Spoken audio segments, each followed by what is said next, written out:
You're watching NRA TV with Bill Whittle.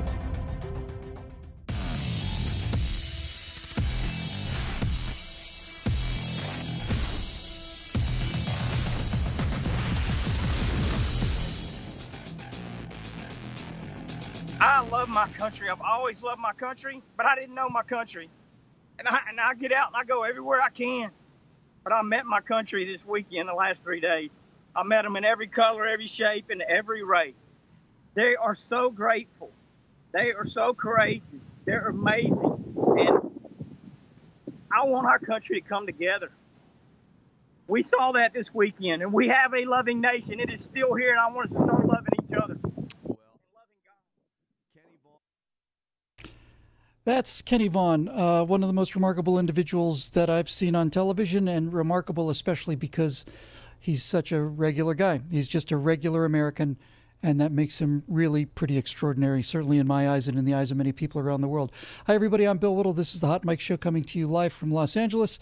And today we're going to be talking about the attempts, the rescue attempts, the recovery attempts in Houston. But mostly we want to concentrate on the positive, because the events in Houston have been terrible, but they have also shown us that the fundamental core of this country, the moral core, the just sort of the foundation, is still intact. And that's something we need to remind ourselves every day, because we hear so much negativity and we cover it on this show.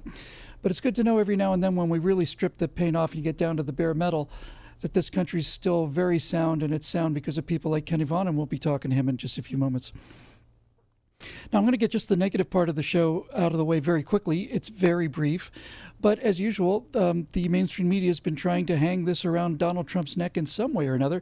You may remember yesterday that the big complaint was that Melania Trump went from the White House to the helicopter in black high heel shoes.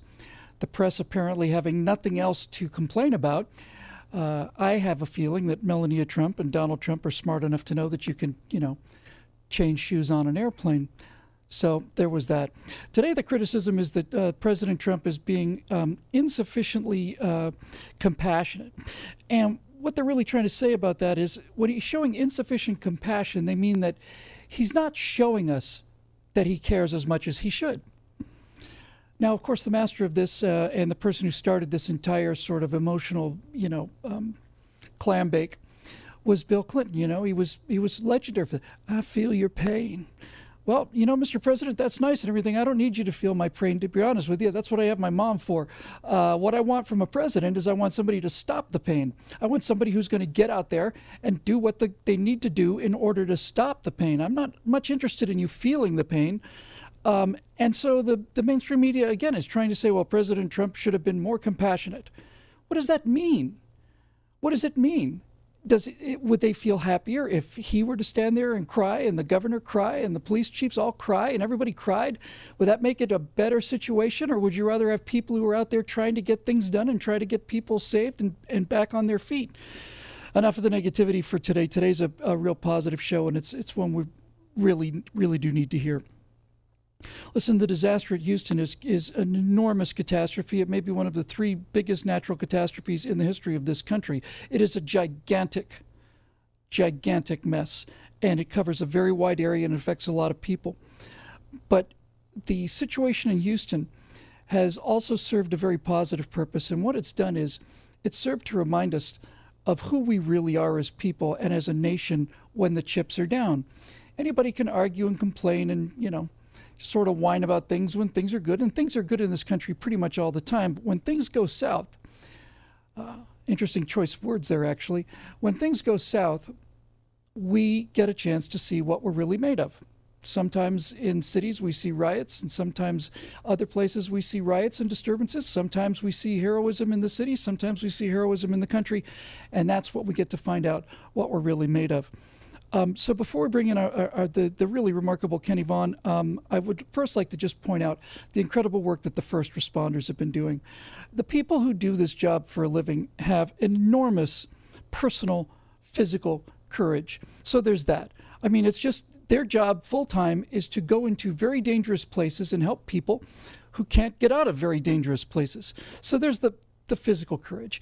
And by the way, it makes me proud to live in a country where they not only have these kind of personnel and this kind of courage, but they also have this kind of training and they have this kind of equipment. This is a well-equipped country. It's a rich country, and it is exactly, in my opinion, this is what the government should be doing. This is why we have a government, to get people in there with helicopters and supplies and so on and help people in need. That's what the government's for, not so much to tell me, you know, what insurance I have to buy or whether or not I need to wear a safety helmet in my shower. You know, that's not really what the government's about. This is what the government's about. And these guys, these first responders, are absolutely fantastic. We can't say enough about them. They've earned and have long ago earned my personal respect. They've had it my entire life. And I know for most of you, you feel the same way. I'm sure all of you feel the same way. But I couldn't start talking about Houston without a tip of the hat to these remarkable professionals. So one more thing about these first responders, these professionals who do this. And I just mentioned they have incredible physical courage, but they have a tremendous sense of moral courage as well. What I mean by that is, it's one thing to face the risks of going out into a flood zone or into a fire zone or whatever, earthquake, whatever the case may be, crawling into broken buildings. It takes physical courage. But they also exhibit a strong sense of moral courage, because we tend to forget that these young men, mostly men, some women as well, have families. They have families, and more often than not, their families are in the same area that's being hit by the disaster. The fact that these people have the moral courage to basically say to their loved ones and their family, I have to go now, there are people who are in greater need than we are, that's not an easy thing to do. And they do it every day, not just during the floods at Houston. Policemen, firemen, they do this every day. They decide to go out and try to save other people's lives at the cost of potentially making their wives widows and their children's, you know, fatherless or motherless. It's a remarkable group of people, and it's a very select group of people, and you don't really go looking for those people or picking them. They find you somehow. They find a way for them to be where they need to be, and I just can't say enough about these guys. Now, as it turns out, to be fair, a number of countries around the world, not a whole lot, but certainly two handfuls of countries have professionals like this. Certainly I've seen relief workers in Japan after tsunamis and earthquakes have been extremely professional, very, very good, brave, well-equipped, same in Western Europe. But there's something here in America that we don't see anywhere else, and that is the magnificence of the American people and their ability to take the initiative when things have gone very, very wrong. It's not just that they're willing to help, it's that they're willing to take the initiative to help. Again, that's a kind of a moral courage that you don't find very, very much of anywhere else in the world. So that's what we want to talk about today. We want to talk about the power of the American citizen when the chips are down. And as I said, we've got a tremendous guest today. So let's roll just a couple of minutes of what Kenny Vaughan is doing down there and the kind of person that he really is. That's Cliff Palermo's house. Cliff Johnson's house. I help. They're going through hell. And I expected panic. I expected a lot of stuff, but that's not what I found. I mean, these people are courageous, man. They're awesome. I love them. They love us. They got their kids in life jackets and floaties. We're loading them 18, 20 at a time in our boat. There's guys around us. Their boats are breaking down. They're walking them in and out. There's an army of civilian volunteers down there that are getting it done. They're the ones that are getting it done. And the law enforcement, they're doing all they can. But it's the civilians that got the boats, that got the equipment, that got trucks that, you know, are 10, 12 inches of lift on them that can drive in and out. And these guys are tearing up their vehicles, tearing up their boats. It don't matter. It don't matter, man. We're getting the people out. Here's the thing. Tonight, we may get another 12 inches of rain. And if we do, y'all, you know, this is going to Pine Island Bayou. You know, you may not make it in that attic. I mean, there's just no reason to stay when we get you to the church. And we'll get you, and we'll get your pets, and we'll be there. I'm coming to help you. Yeah, we love that flag. Thank you for your service, sir. Chevy Girl to Marsh Life, Chevy Girl to Marsh Life, or any available boats over in the Mesa and Tidwell area trying to launch. Mesa and Tidwell trying. And the people that are coming out of there are amazing. We're praying for them. They're praying for us. You know, I love this country, man. It's a great country. I'm sick of it fighting. I'm sick of this, of all the stupid. That's not who we are. I know it's not who we are. Every religion, every color, every race, they all been on this boat the last 3 days. They're all grateful. We love each other.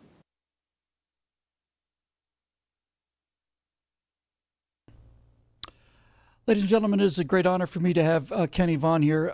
As I said before, who's remarkable for the fact that he's really quite an unremarkable guy in terms of being a professional. He's not a professional rescuer. He's a member of Athletes for Christ and Shields for Strength. But Kenny Vaughan is America. Kenny Vaughan is what makes this country work. It's what Kenny and people like Kenny are the reasons that this country is worth defending.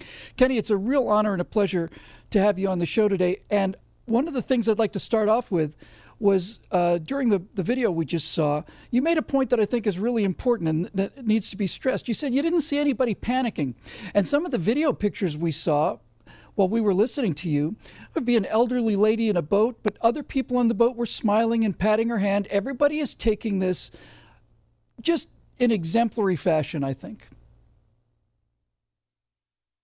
Yeah, no question. I don't know. I think in Houston, Beaumont, Vidor, more than 500 people we've looked in the eye. I mean, the reason we even know how many, we've got 400 Shields of Strength. It's just necklaces with scripture on them. We gave them all away in Houston. So I don't know how many. We've done tons here. But nobody, I've seen nobody panicking. You can see in their eyes the fear. I'm not saying they're not afraid, but for some of them, it's like you're picking them up to take them to a barbecue, and everything they own is being left behind. This is an amazing country with amazing people. I mean, I'm standing right here right now. We rescued a family out of here a few minutes ago. There's a man and white woman back here that won't go. We came back by on our way out because the water's already risen 4 inches since we left here. We're in Vidor, Texas. They opened up the dams and the floodgates, and the water's pouring in here. Boat pulls up next to us. It's a mixed family from Mississippi, of all places. These people coming over from Mississippi. They're over there down here by the droves. They're everywhere helping me and my neighbors. And I just didn't listen to him beg this man to come out of his house. He won't come. We got his name, and we pinned him, and we're in a helicopter if he needs it. But listen, it's not about me, man. It's about an amazing country loaded with amazing people and loaded with loving people. It's a loving country. All I was trying to say was I'm sick and tired of the media. Who we are. Hey, Kenny, you know what I find really interesting about this? You're right. It's a loving country and it's an amazing country. And one of the foundations for this is something that nobody really seems to think about. Now, I know there's a lot of different organizations down there helping out, but as a general rule, this sort of armada of individual people bringing their boats is being referred to as the Cajun Navy. So we'll just use them as an example. One of the reasons that this rescue effect is so effective is because there are so many people out there helping with tiny little boats. And the thing that nobody seems to realize ever is that you work hard in this country. You can work 8 hours a day, 10 hours a day, work hard in this country.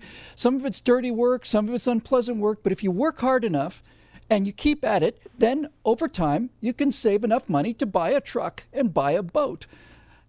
And when you are able to own these things for your own personal recreation and enjoyment as a reward for all the hard work you've done, you all of a sudden have tremendous ability in an emergency. And we're hearing stories, and you've been telling us about them too, of people who would basically take their truck and their boat, get on the freeway, drive tens, hundreds of miles, perhaps sometimes even thousands of miles, I'll bet, to Houston with their boat on the back, just knowing that they can help somehow. They can help somebody somehow.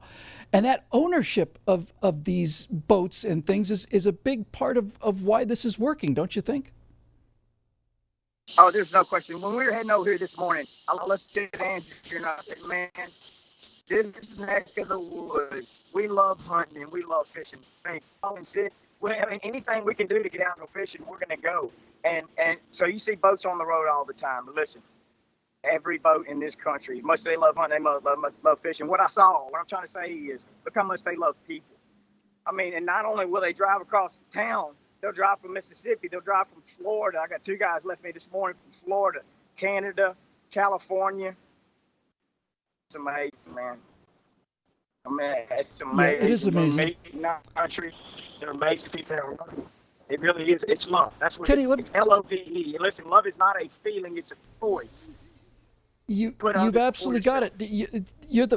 You've absolutely got it. When I first heard you speak a couple days ago on the recording that we had of you out in the field, you nailed it. I mean, everybody talks about this and that and so on. We can talk about economics and capitalism and freedom and all the rest, but you said it's love. It's love that puts people out there. What got you to go, Kenny? What when you heard that this was going to be bad, or certainly saw that it was going to be bad, what was it that made you simply want to be there? It looks like you're there 24/7 now for days and days and days. Well, I'm sitting in my house and I'm watching what's going on. And I know I have the resources to make a difference. Even if it's for one person, I have the resources to make a difference. And so I got up. It's the same reason everybody else got up and lived. But then when you get up and you go and you pull up to the house, if somebody's in there waiting for somebody to come get them, you can't stop. You can't stop. So you just go. I'm ready to go more. I mean, the Mitch family's right here. What makes y'all go? Come over here. Come here. I don't want y'all to meet these people. Listen, these guys just came from Pacific. Right? It's the whole family right here. Why'd you come? I'm a family, my wife, and my son, Will. We came because we wanted to help people, and we sensed the need as well. I woke up after watching it on the news one morning about 4 days ago, and just had the urge. I'd love to take my boat and go over there and help these people. And I mentioned something to my wife about an hour later. She said, "That's so weird." I had the same feeling. I know that's our Kenny. Christianity. The Holy Spirit put that in both of us. We packed up and headed out the next morning. And my son's in the 8th grade, and he had a football game this week and a lot of schoolwork to do. But we felt like it was more important for him to see the act of actually going to help people in a selfless way and drive 10 hours to go help people. And I felt like that'd be a much better education than he could ever get from a week at school. There you go. There you go. Yeah. That's why. It's because we love Jesus, because we love people, and because we love our country. That's what gets us up and makes us go. And listen, if you ever get up and go and you ever love on someone else, it'll fill you up inside out like nothing else ever. That's what I was trying to say. Listen, we've all been hurt. But being loved, when all you want is want everybody to love you, want everybody to care of you, and that's great if they will. But that won't fix you, because that defines them. What'll fix you, what'll fix your hurt, is loving other people. Loving God and loving other people. And once you taste it and you get filled on the inside, man, let's go. It's time to go. Kenny, what's the best thing you saw down there during the last several days? There's so many. I'm gonna give you one right now. We pulled up to a house yesterday. Me and Andrew are going down the highway, probably 2,000 feet off the road. There's a trailer, and I can't see. There's a house, but the house is flooded, and there's like a mobile home next to the trailer, not a travel trailer. But it's pointed towards us, so all the doors and windows weren't facing the road. And all the houses are on the other side of the road. It's just like an open field. Andrew happened to be looking over there, and he goes, "King, I think I saw something over there." So I said, "Hey, man, let's go look." We turn around, we circle around, we go up in there. We get there. There's an 8-year-old boy with his mom and his daughter in there. He rigged up a broomstick, got a white T-shirt on the end of it, and he was sticking it as far as he could, waving because he knew nobody could see him from the deal. Andrew saw the flag. We go in there, we get them in the boat, man. I know they were scared. They were smiling. They were so happy. The mom had some stuff she needed out of the house. But she realized the power was on. Andrew was going in to get the stuff out of the house. The mom said, "No, sir, you're not going in my house. If anybody's going to die in my house, it's going to be me, not you." I mean, we had to drag her back in the boat. Andrew went in the house, got her stuff. I'm just saying, that's our country. I've seen it over and over. The Meeks have seen it. We've all seen it. And there's just unlimited stories, man. It's just amazing. This is a loving country. It's built on love.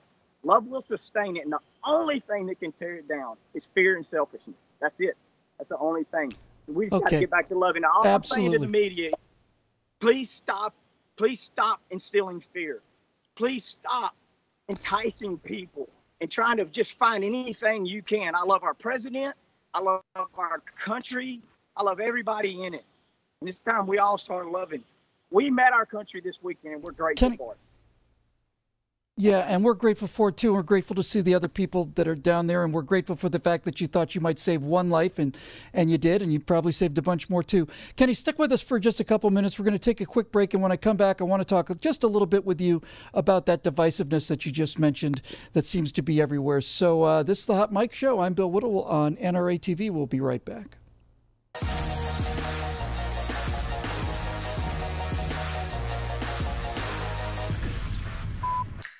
It's hard to believe, but this year marks the 6th season of The Noir Show. I've had a hell of a good time trying to put together the best take on gun culture I possibly can. And one of the best parts has been interacting with you, the fans. One thing you've said from the very beginning is we want more noir. Well, me too. So this year I'm doing things a little different. We're not gonna wait until the fall to give you finished, polished, shiny new episodes. Nope. This year, we're gonna release content while we're still in production. So some of these videos are gonna make it into the final episodes this fall, others are only gonna be standalone. Either way, my goal is to give you exactly what you want. More noir. So look forward to all sorts of new content from The Noir Show for the rest of the year. And I hope you enjoy.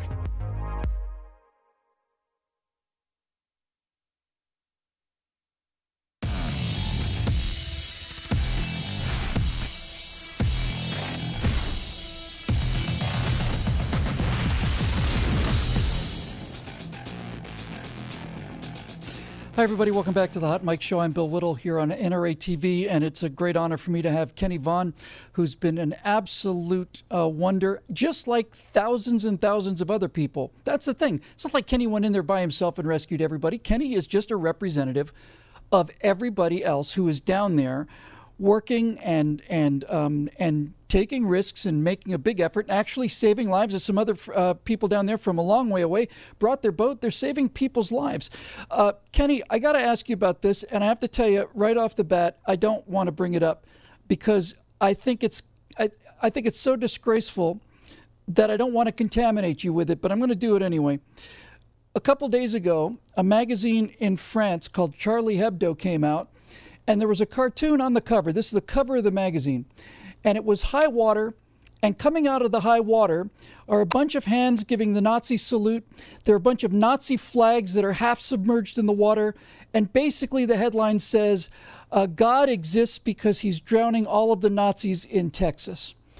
Now, we're told by people like that, we're told by some people in this country, that guys like you are a bunch of racist savages, and you just don't give a damn about anything other than your own selves, and so on and so on and so on and so on and so on. I'm goddamn tired of being called a Nazi, and I'm tired of people calling you one too. So what do you have to say to that, to those people who say that, oh, you guys are just down there looking out after your own people? What does it look like down there, Kenny, in terms of whether or not this country is acting in a racist fashion? Well, first of all, I'm not even interested in that. I don't even like hearing that. That's so insane. Listen, there's only one thing that matters, and that's the truth. The truth is what matters, and we got to seek the truth. And if the truth means we need to change, we need to get busy changing. But if the truth means our neighbor needs to change, we need to love them as much as we can and let them know that the one thing that matters more to us than anything else is them. And then we share the truth with them for their sake, not to get it off our chest, not just to share it, but for their sake. We love them, and that'll make a difference. And that insane stuff, or whatever that what you just talked about, it's fear. Yeah, it's just totally right. It's fear, and it's insanity. And what I've learned in my own life is fighting fear is the greatest trap there ever was. Okay, don't fight fear. Run to truth. Run to truth. You defend the truth, and the truth will defend you. And I just want to make my head want to blow off when I listen to that. It's insane. Yeah, it's me really too. not even worth, me too, pal. Not even worth any attention. Yeah, it made my head explode yesterday when I first saw it.